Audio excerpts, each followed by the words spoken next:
Chapter 14.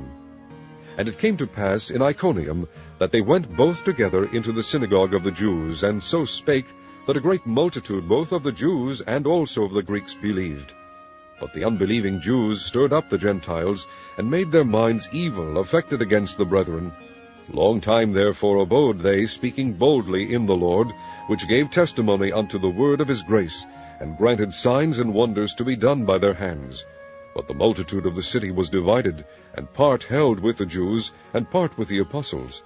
And when there was an assault made both of the Gentiles, and also of the Jews with their rulers, to use them despitefully, and to stone them, they were ware of it, and fled unto Lystra and Derbe, cities of Lycaonia, and unto the region that lieth round about, and there they preached the gospel.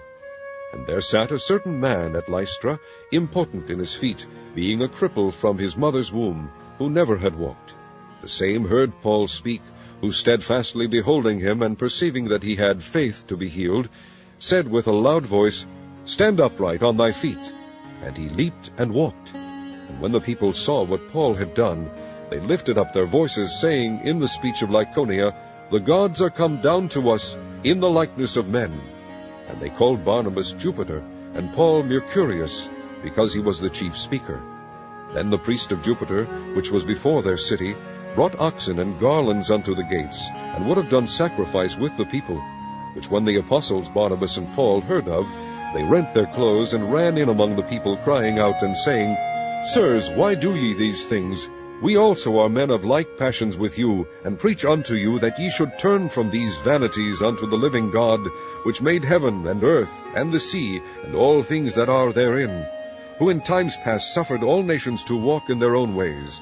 Nevertheless, he left not himself without witness, in that he did good, and gave us rain from heaven, and fruitful seasons, filling our hearts with food and gladness.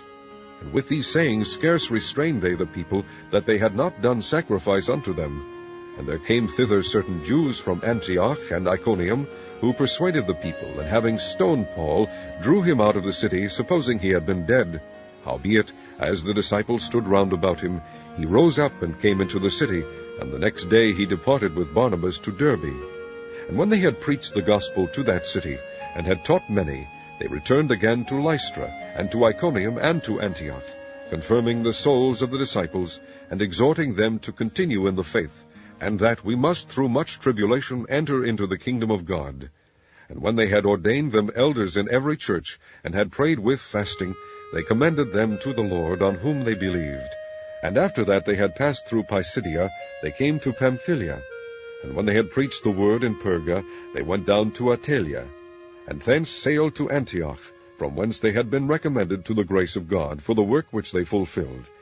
And when they were come, and had gathered the church together, they rehearsed all that God had done with them, and how he had opened the door of faith unto the Gentiles.